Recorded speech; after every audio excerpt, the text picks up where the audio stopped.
We're very happy to have Dr. Hennessy joining us today for an interview for the issue of Mindfield on neurodivergence and communication. That's going to be Mindfield 17.2. My name is Jacob Glazier. I am the lead editor of Mindfield. And my name is Anastasia Wasko, and I am the associate editor of Mindfield. Excellent. And like I mentioned, we are thrilled to be joined by Dr. Hennessy today. Dr. Diane Hennacy is an internationally recognized expert on autism and savant syndrome who trained in neuroscience at Ohio State University. She received her MD in psychiatric training at Johns Hopkins School of Medicine before spending 6 months at the Institute of Psychiatry in London, doing child psychiatry with Sir Michael Rutter in 1987. She was on faculty at Harvard Medical School, is serving for the third time on the board of the Parapsychological Association, and has contributed chapters to AAPS's Is Consciousness Primary and the Oxford University Handbook of Psychology and Spirituality. Her 2008 book, The ESP Enigma, received an award from the LA Festival of Books and has been translated into German, Portuguese, and Finnish. Her experimental research for the past 13 years has focused on autistic children who reportedly exhibit anomalous cognition and was featured in the popular podcast, The Telepathy Tapes. For the past 20 years, she has also been working towards a theory of consciousness that has led her to a radical theory for brain functioning that is grounded in cutting edge science and will be the subject of her next book. So, welcome, Dr. Hennessy. Thank you. It's a Yeah. pleasure. First question for you, Dr. Hennessy. How did you become interested in parapsychology and, in particular, your work with autistic children who reportedly exhibit anomalous cognition? My interest in parapsychology actually began when I was at Harvard and I was asked to do a consult on a patient. I was the clinical director of the consultation liaison service that goes to the medical and surgical floors when they have a patient that they think has a psychiatric issue. Sometimes it's because they have a conversion disorder and they haven't found anything wrong with the person. But in this case, it was somebody who was claiming to see ghosts and to be psychic and wanted to leave the hospital against medical advice, which is not something they'll let you do if they think you're mentally incompetent to really make that kind of decision. And so the staff had already made that decision, and I was just supposed to come and see the patient and sign the paperwork. But when I went in to see her, within say 5 minutes, she looked at me and said, "I'm getting a reading on you. Do you mind if I tell you what I see?" And the first thing that she said is, "Your husband's a biochemist." She said, "Your husband's a chemist and he's a biochemist." And then she said, "He's applying for a job in 2 different cities right now. So you're going to leave Boston." And that very week, he was applying for a postdoctorate in 2 different cities. And then she went on to tell me that we would end up in San Diego, which was one of the cities, and other things about my life that there's just no way that she could know these things. And she was not a professional psychic. She said that she was just born with this gift. And that that was when I had my moment of ontological shock because I wasn't seeking out a reading by anybody, and she was so accurate in what she said to me that I knew that it was something that had profound implications for what human consciousness really is and what it's capable of. And I also knew that the model within neuroscience was so incomplete that it really couldn't account for anything. There's this assumption that it is responsible for creating consciousness, that the brain is, but there's no understanding as to how that's even possible. And I was already aware of a syndrome called savant syndrome because in 1986 I met Oliver Sacks, And he had written a book, The Man Who Mistook His Wife for a Hat. And within that book, there was this story about these two autistic twins who were institutionalized in the 1960s that he had gone to evaluate. And they were incapable of doing simple arithmetic, but they could spit out 6-digit, then 8-digit, and then on to 20-digit prime numbers that were consecutive with one another. And this exceeded the computational capacity at the time that could only validate it to 12 digits. And they said that they just saw the answers. They just appeared in front of them. And they were also able to do something called calendar calculation, where they could tell you what day of the week any date fell on. So if you told them your birthday, they'd be able to tell you if it was a Tuesday or a Friday. And they could do that for thousands of years. And once again, they said the answers just came to them. And when I found out about that case, I thought, wow, this is the most fascinating question within cognitive neuroscience, which wasn't really quite a field back then. But I mean, it doesn't mean that people weren't already interested in the kinds of questions that cognitive neuroscientists ask. And I thought, I really want to understand this. And it's part of why I went over to England to study with Sir Michael Rudder to meet some autistic individuals. So when I met this patient at Harvard, I thought, well, this is kind of similar to what savant syndrome is, in the sense that here's somebody who knows information that we don't really understand how they know the information. And when I looked into it further, I saw that a lot of people who consider themselves psychic say that similarly, they just know the information, or they receive it as a pure perception rather than as something that they derived. And so the combination of all of that is what got me interested in parapsychology. That's great. Thank you so much. Yeah, I think to kind of build on that question a bit and pivot to kind of directly talking about the telepathy tapes. So we were interested in how your collaboration with Kai Dickens came up regarding the telepathy tapes.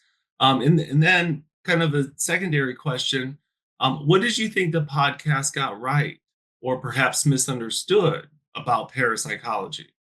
Well, let me say that, first of all, I I started studying savants when when autism rose in numbers such that it was 1 in 100. I mean, when I first was interested in it, autism was only 1 in about 10,000 children. And so it was not something I was an interest of mine, but it wasn't something that I could do field experiments on.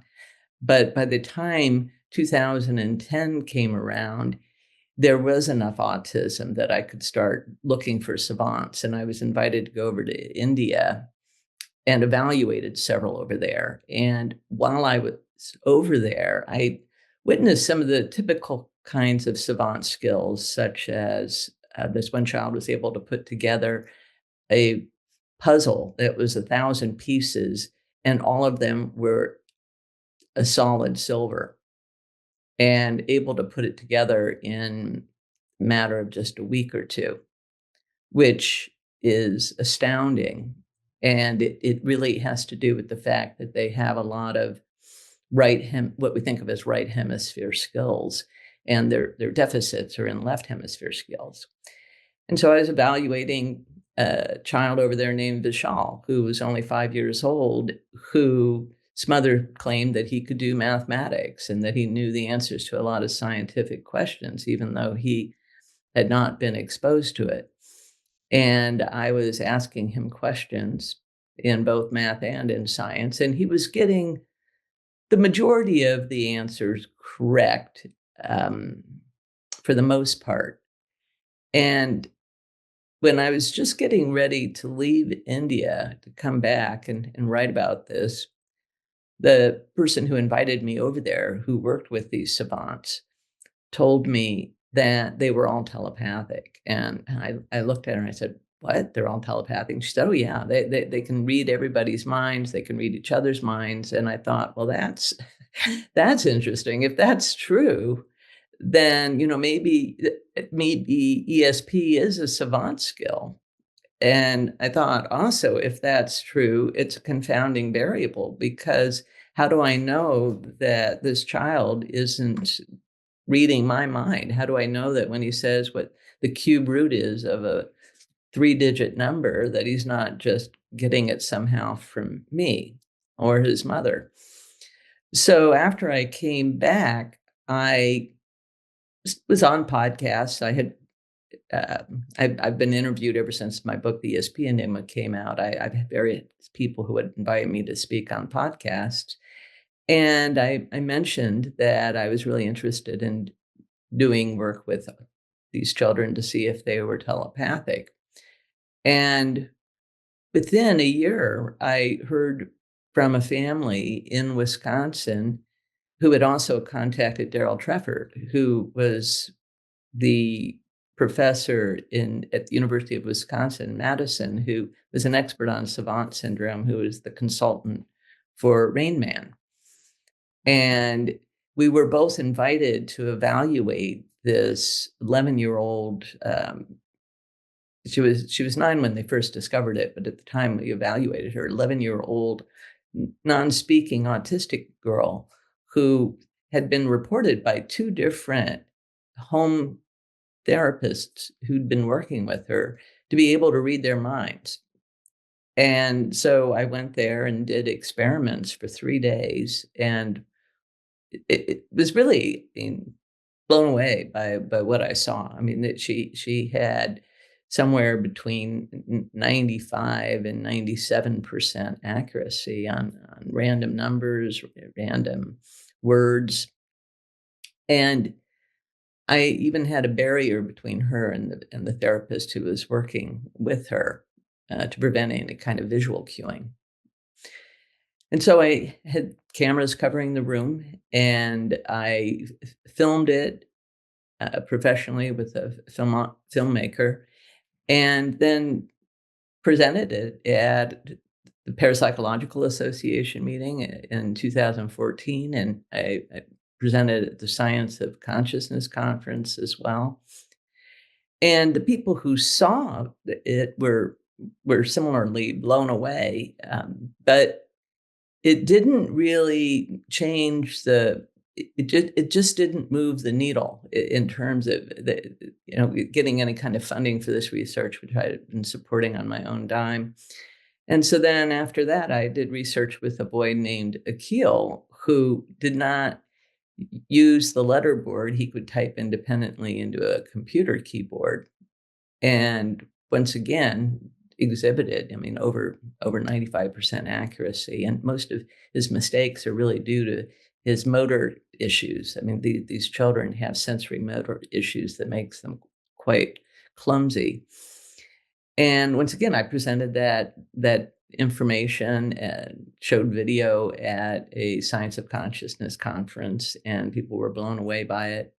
Invited Deepak Chopra to witness my experiments, and he and Paul Mills came, and they observed my experiments, and they were even the ones who were, I asked, to go ahead and choose the stimuli, go ahead and choose whatever you want for him to read, and whether it was a random sentence or random number or whatever. And they came with them in closed envelopes and gave them one by one to the mother. And once again, people were blown away, but Deepak was so blown away that he left without his jacket or his backpack, and also had his wallet in it. So I still didn't continue to get funding, though.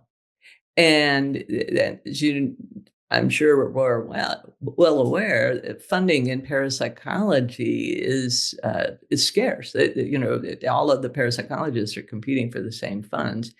And because I had a medical practice that I was supporting my research through, I just thought, well, I at least I have this way that I can make a living. And so I continued to just do it my way. But I tried to raise money to create a documentary, because I thought if I could get a filmmaker to be interested in doing this, and we could make a scientific documentary out of it. It could be a way in which I could get the filming done and the travel expenses paid for, because that's the major expense of this research. And so I created a GoFundMe campaign and raised a little bit of money, but nowhere near enough money to really continue to do much research with it. And so I had already put it out there that I wanted to do a documentary, and had been approached by Leslie Kean to do a documentary back in 2019. And that's what I was going to do. And then the pandemic happened and everything shut down. But in 21, when we were still pretty much in lockdown, but the vaccines had come out and people were starting to be more mobile.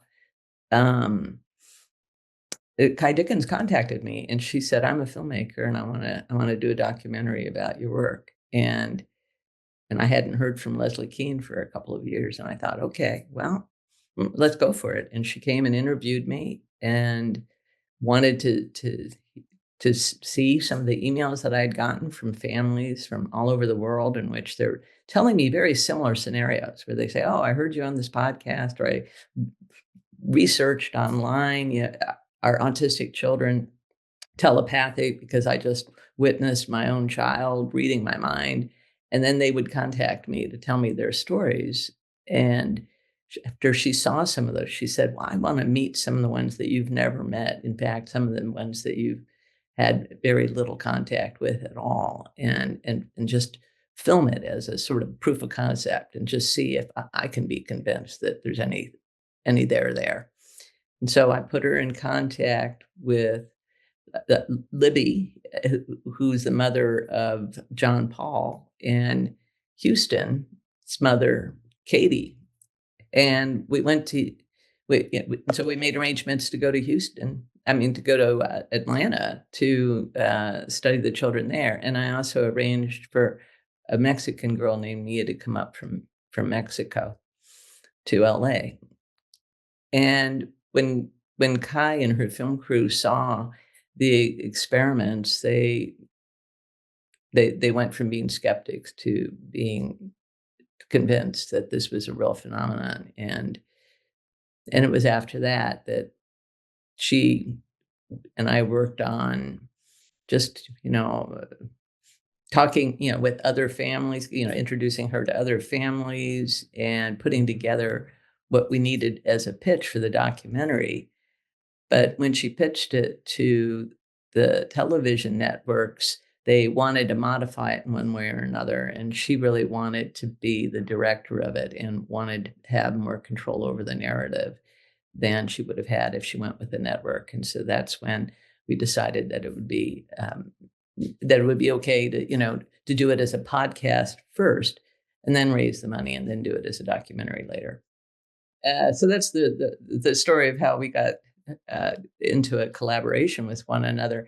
And in terms of what the podcast got correct and what it didn't get correct, boy,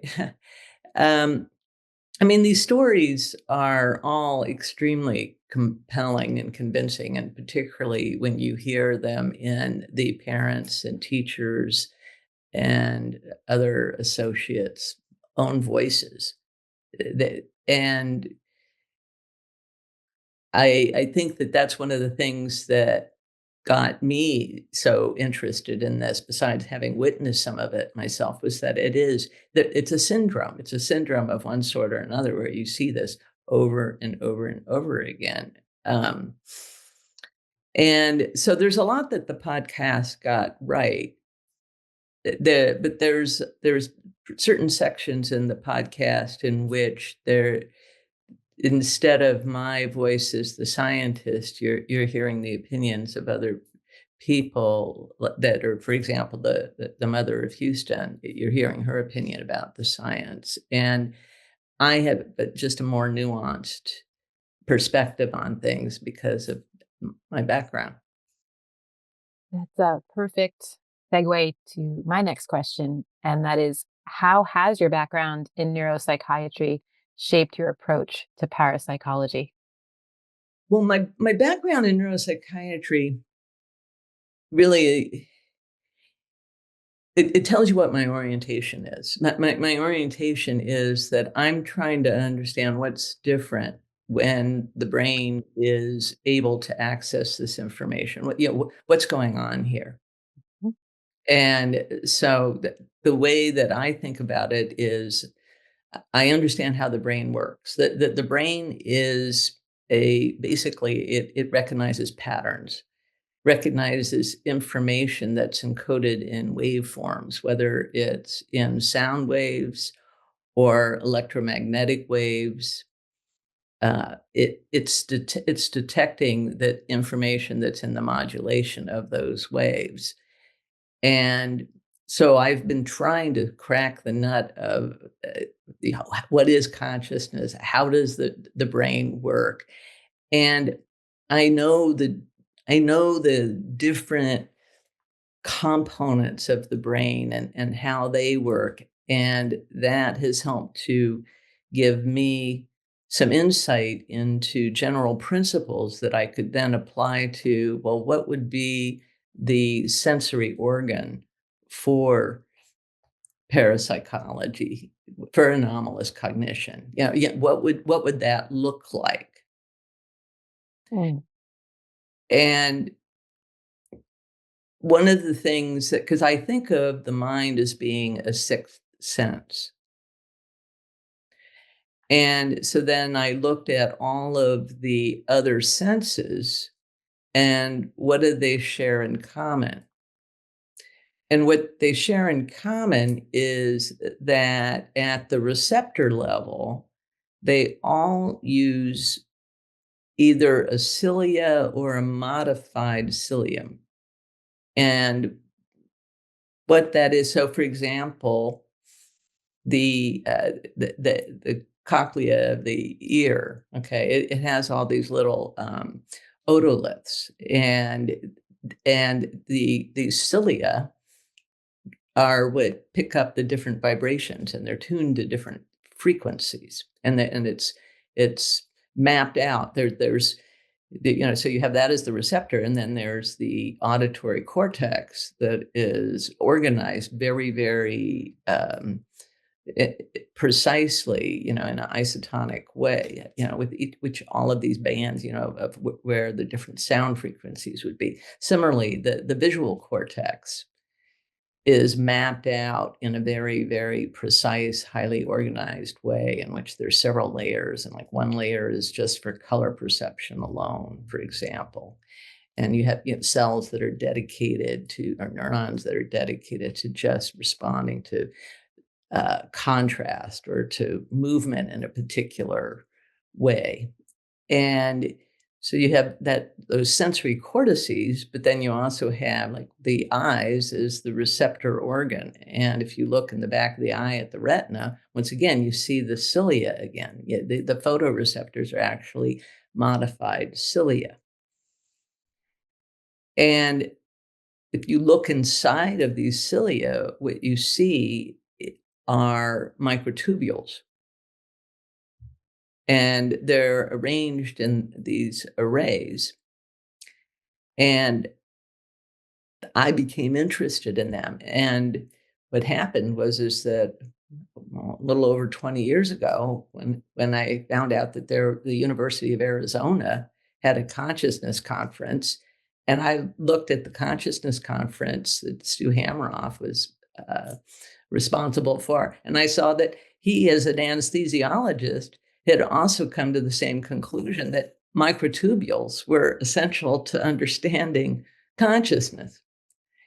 And so we both came to we both came to the realization that this is the level at which we need to be looking at things. And he and Roger Penrose have this model that is a model that's based on quantum physics. And I'm somebody who loved physics. I have a brother who's a theoretical physicist, and he and I have presented at the conference together in 2005, a theory that I had for savant syndrome back then.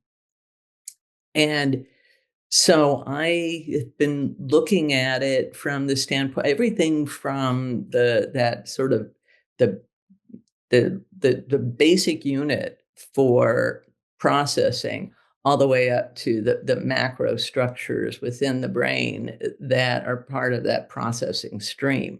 And so having done this for it's already been done in the auditory and the visual and olfactory, somatosensory cortices. And I thought, well, I bet you that the cortices that are involved in the mind is the rest of it. It's the association cortices.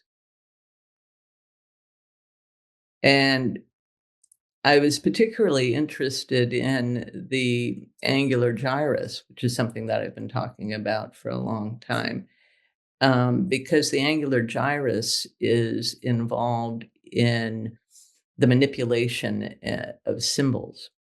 It's involved in understand language. It's involved in mathematics.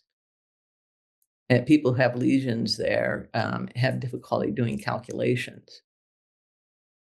For example, they also have difficulty differentiating left from right, and it's one of the evolutionarily newest structures.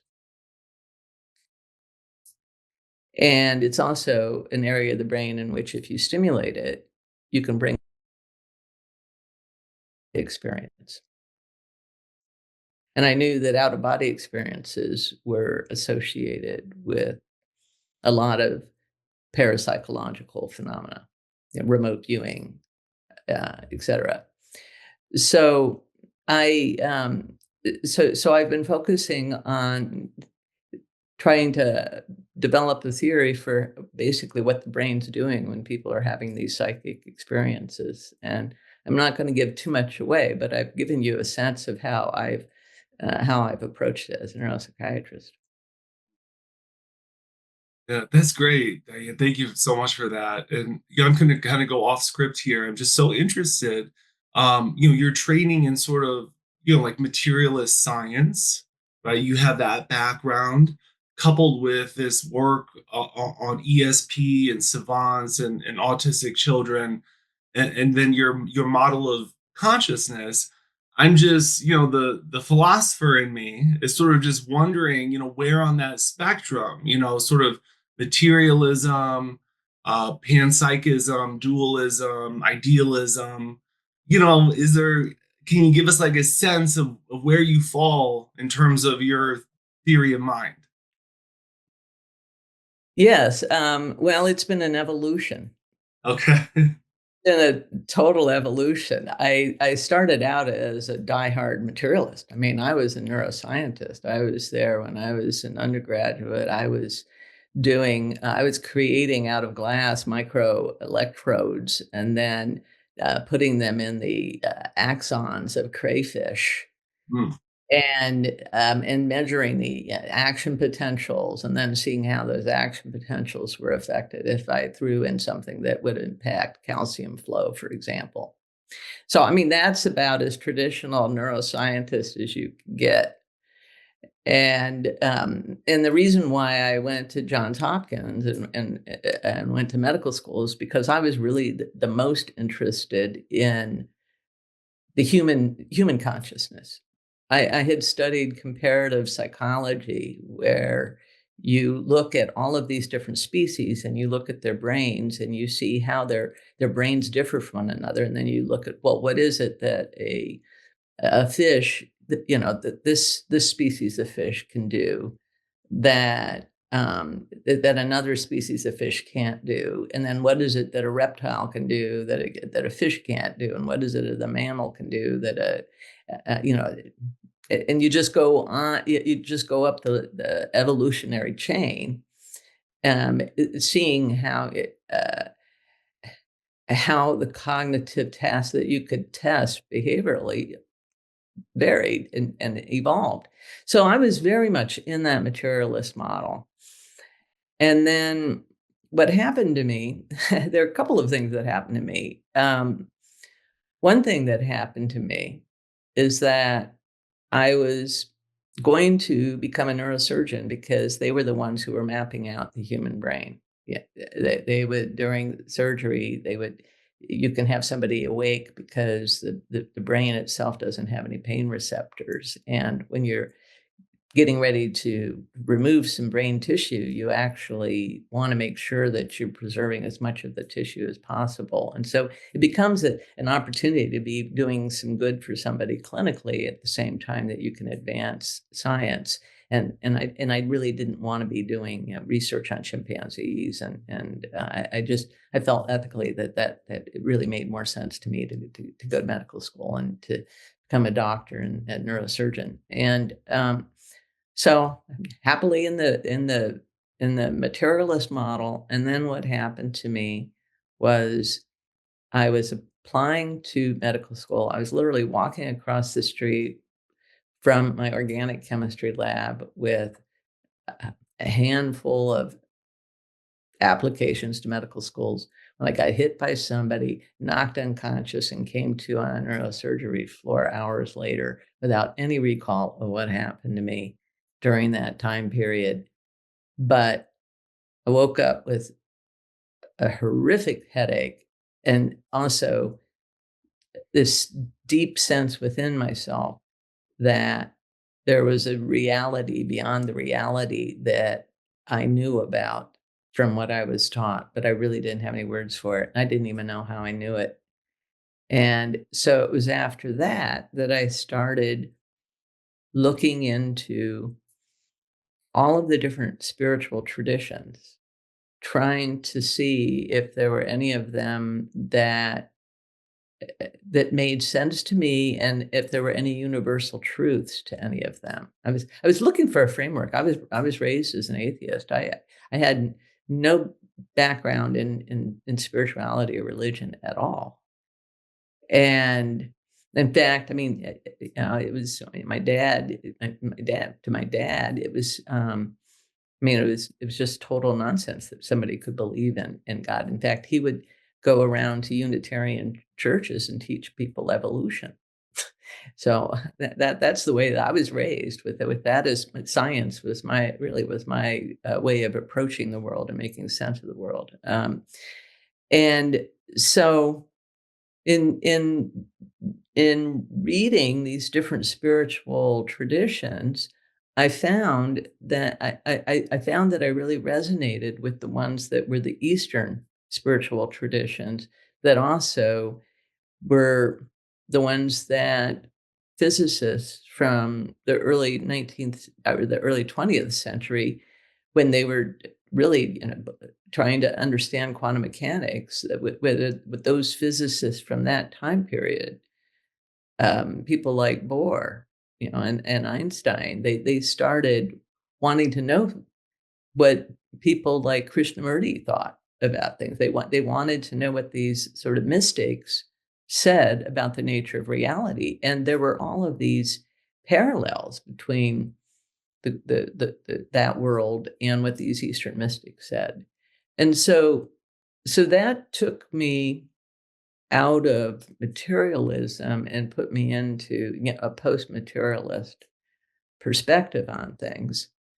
But it's hard for me to really think about, well, which one of those camps do I fall into? I mean, am I a dualist or am I an idealist? And I really thought about it quite a bit, and the more I thought about it, the more I became more of an idealist in my way of thinking about things, and thinking of really consciousness as being primary. But at the same time, I think that the brain is our way of navigating consciousness. And so if you want to call that dualism, then call it dualism. But So to me, those are just labels. So, how have you faced institutional resistance um, or support in conducting this kind of research? Um, well, I mean, I was really successful in academia, and I walked away because I knew that there was no way that I could do this kind of research in academia. Particularly, as a psychiatrist, in my training, I was taught that if somebody says that they can do these things, read minds, predict the future, or broadcast their thoughts, leave their body. All of these things are considered to be signs that somebody is mentally unstable and potentially psychotic. And you said that you were telepathic with your child. I mean, that that's that's guaranteed. That particularly the more firmly you believe it, the more psychotic you appear to a psychiatrist. If you say, "Well, I just kind of wonder sometimes," they'll give you a pass. But if you say, "No, I'm convinced. I've really seen it," then they're, okay. um, Here's a prescription to help you sleep at night. That's the training. So there was just no way with in my field that I could stay within academia and really explore this the way that I wanted to. And then as it is, when my book, The ESP Enigma, came out in 2008, it was actually reviewed favorably by my alma mater, Johns Hopkins Medical School's alumni magazine.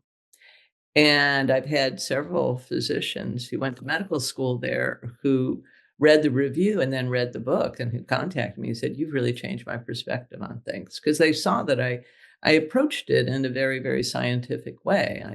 I talked about the the deficiencies in the model within neuroscience, and I talked about all of these things like savant syndrome that are so similar that, why are we, accepting them, but not accepting some of these other phenomena that have existed ever since, recorded time and before then, and across all cultures, and that at least 2/3 of the American public believe are real. So why are we dismissing these things and saying that they're a sign of mental illness? So, um, and people, but I didn't say, oh, it's 100%. I just said there's a scientific case that could be said for this, and there's a lot of research within this field called parapsychology that was done in very tightly controlled conditions. And so that's really what my book, The ESP Enigma, was about. Um, so on the one hand, my medical school and they reviewed it favorably. And the medical school that I went to is one in which, when I was a first year student, they said to us, half of what we tell you will be wrong by the time you finish your career. And it's your job to help, accelerate that process, because we were told that, we were going to a leading university where we had to, in order to go there, you had to have far more of a mathematical and scientific background than to get into other medical schools. The criteria were far more stringent, and our coursework was far more research oriented. And so they wanted us to become the scientists and the clinicians that were going to usher in change, usher in, novel discoveries. And so they were favorable. My medical school board, my medical board, my medical licensing board here in Oregon had problems with it. When they found out that I wrote a book on ESP, they temporarily removed my license on an emergency basis because a psychiatrist said that I might have a mental illness. Didn't read the book, just saw that I had written a book on ESP, and it's really very simple logic. Just, oh, boy, she's, a psychiatrist that, used to be at these prestigious, universities. And now she's here in Oregon and, she's in solo practice and she's written a book on ASP. She sounds like she's probably crazy, and I was forced to go in to see her. And then I not only got accused of being crazy, but I got accused of being in denial that I was crazy. Mm. And of knowing how to answer all of the questions so that on paper, looking at my answers didn't sound crazy. But of course, I must be. So it was kind of one of these catch 22s that she put me into. And she just simply said to the medical board that she needs further evaluation, probably in a psych hospital. And I was like, wow. I mean, you can imagine that was like somebody had shot a cannonball in my gut. I mean, I was, before I published the book, the ESP Enigma, which was with a mainstream, well-regarded publisher. Walker is the American division of Bloomsbury, which is the English publisher that published the Harry Potter series. Only I was, in the science division. And so, I mean, it's one of those things where that reaction from my medical board was uh, devastating. And it was at a time when I still needed to make a living. I was too young for I was too young for Social Security, and I wasn't really disabled, so I couldn't really apply for disability. But I'm going to apply for disability now because I'm mentally ill when I'm not really mentally ill. So I had no choice but to fight it, and that's what I did. I underwent extensive testing and came back with a clean slate, clean bill of health, and I got my medical license back at the next board meeting. But that made me, after I sort of brushed the dust off, sort of, kind of recovered from that, I thought, okay. I decided to myself, there's two things I'm going to work on. One of them is I'm going to find the most compelling evidence I can that these things are real. So that it's not just this, oh, well, our meta-analysis shows that, getting 30% right when 25% right is what you would get by chance, and therefore if you do 1,000 trials, then the statistics are a trillion to one or whatever it is. That kind of research wasn't moving the needle, and that's why I thought, no, people need to see something that just becomes undeniable. And I knew that the autistic individuals would be the ones who were the most likely to provide it, if anybody was. And so that's when I started really looking for research subjects to actually start doing experiments. And then the second thing was that we need a theory. We need to identify what is different about the brain so that we can show that there is a sensory organ and a circuitry, and that it's what's activated when people are doing this successfully, and it's not activated in those who aren't. And so that's what I've been working on. Yeah, that's great. Thank you. And this kind of goes right into my next question here, just thinking in terms of kind of the importance of media exposure and kind of messaging, right? Getting the story of parapsychology out to the public about what we do, and in some ways like normalizing it. Taking away that stigma that people and scientists and lay individuals feel about exceptional experiences. So my question, okay, how has the media exposure generated by the telepathy tapes impacted parapsychological research? I think it has had a huge impact. Even bigger than I ever could have imagined. I must say, um, I'm thrilled about that. I'm absolutely thrilled about that. I mean, I said when when I was running for the board of the Parapsychological Association, I said that one of the things I wanted to do is I wanted to get media exposure for the field because I felt that it really wasn't it's such an exciting field, and and all of the parapsychologists loved sharing stories and sharing research, and it's a wonderful club to be part of. But so many people are not really aware that serious science is being done here. And I was like, I'm willing to be the more public face. I'm willing to do that because I feel that I can go forward with a very, very strong and compelling message. And so the telepathy tapes has had such a huge difference that now, I mean, there are other parapsychologists who are getting funding. And there are people who are in the private sector who have a lot of money that are like consciousness. They've come to the same conclusion I came to when I was an undergraduate. Understanding consciousness is the most important thing that we have to do in front of us. It's such a complicated area that I think a lot of people just didn't touch it for the longest time because they just thought that there's just no way to even get around it, to even get a handle on it.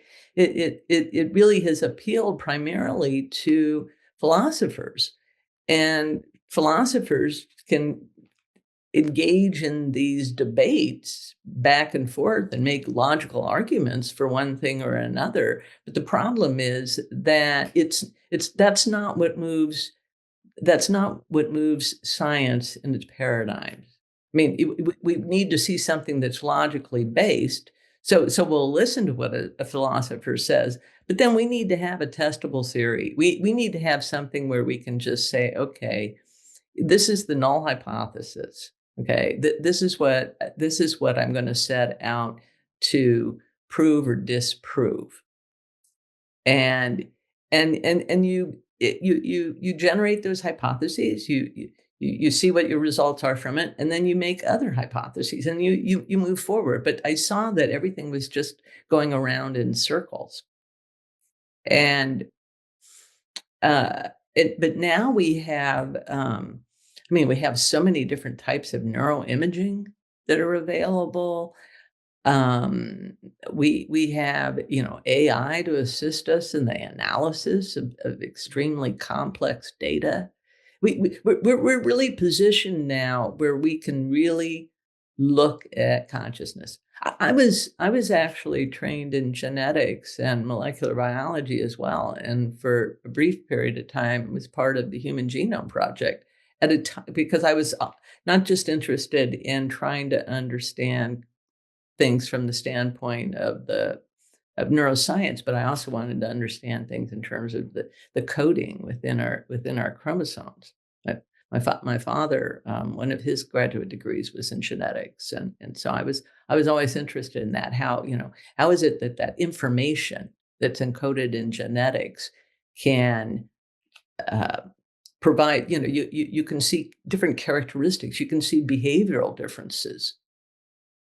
Anybody who's like been around, various purebred dogs will tell you that the different breeds will have different behavioral traits, based on what it was that they were genetically sort of, bred over and over again, for.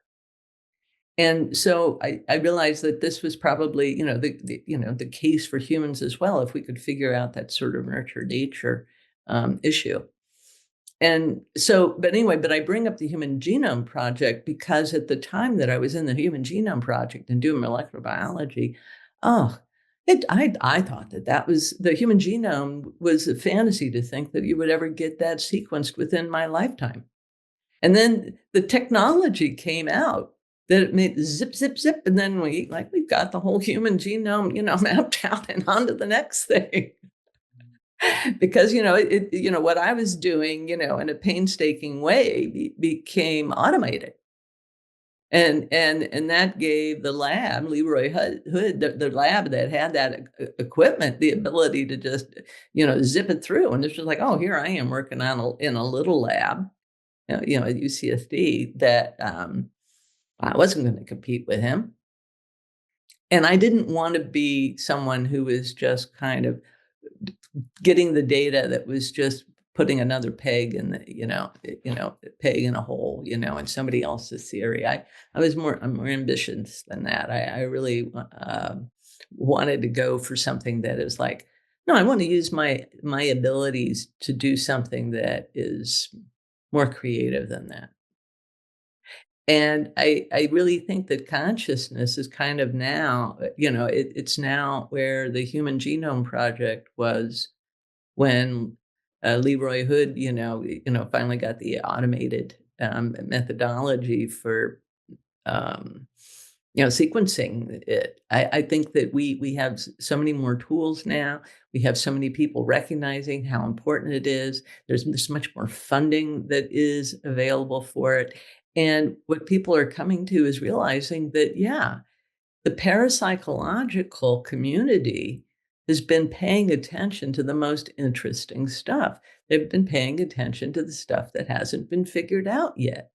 And that is, it's oftentimes in those controversial areas that the breakthrough happens. And once again, there are a lot of these young entrepreneurs out there that are looking for scientists like me because they realize that the most creative minds left academia, or at least a lot of them. And and the ones that were still creative who stayed within academia were bound up by these, by these sort of the way that science works, where you only get funded if the people who are funding you think that you're not going to upset the apple cart too much. How how would you respond to critiques then that your research promotes pseudoscience or magic thinking? Oh, I don't do pseudoscience.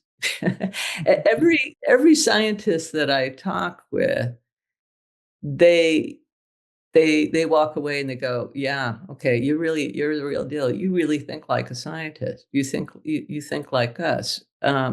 The people who label what I do pseudoscience are people who've never really met me and listened to what I'm saying I'm doing. They're just with one big brush just painting the whole field. Oh, she studies telepathy. She must be a pseudoscience. I mean, it's really as simplistic as that. Just like the medical board saying, "Oh, she wrote a book on ESP. She must be crazy." The people in the medical board are not. Uh, they're not therapists. They're not a single one of them is a therapist. They're people that so they're not really my peers in that sense. They're not sitting there and spending time with people trying to understand, well, why do you believe that, or or what happened to you, or developing their own intuition in that regard. So. Um, yeah, I think one of the problems with the podcast is that because so much of the science was not presented by me, it was more the narrative was more from Kai's perspective and the parents' perspective. Then people hear how they talk, and they think that that's the science behind it, and that's their attempt to understand the science behind it, but they're not the scientist whose work this is. Diane, what does the future hold for research on telepathy? And then finally, uh, what kind of parting advice or guidance might you offer kind of entry level researchers in parapsychology and readers of Mindfield? The answer to that is there's a couple of things that I'm doing, and I can say that's the future of it for me. And so one of the things that I'm doing is I'm wanting to get the tightest potential, protocol as possible. So I ideally have the telepathic pair in separate rooms, and maybe even in Faraday cages, but definitely in separate rooms from one another, so that they're just totally isolated from any potential sensory cues at all. Um, and there's evidence, with some of the kids with one another that it could be done that way. Even if they still need to have the main person that they're telepathic with as their communication partner for them in one room, that there's enough of them who have someone else that they're telepathic with that we could work towards that separation. The other thing, and that's mainly just to get the optics so that people can look at it and go, oh, okay. Because there are a lot of people who believe it's real now just from what they've seen. But for some people, that's what it's going to take for them to believe it. I think it's worth really working towards that.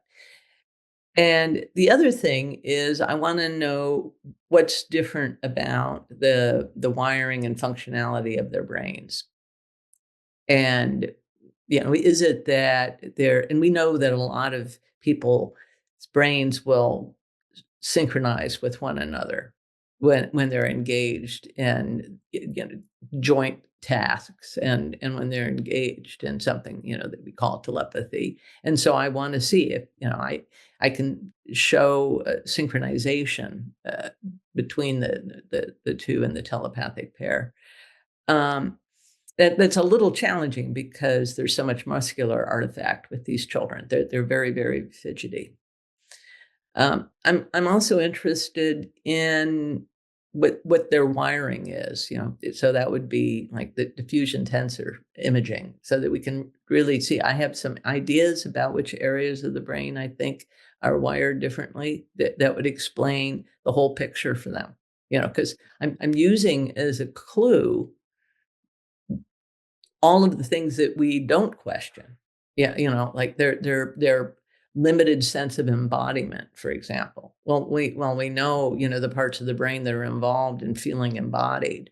Okay. They're intact language acquisition and understanding, which means they have an intact Wernicke's area. But their difficulty in the expression of language, whether it's with their mouth or with their fingers to type or write, we know that's the Broca's area, which is located in the frontal lobe, and so we know something's going on there. It's either not attached to Wernicke's area, or or it itself is wired differently.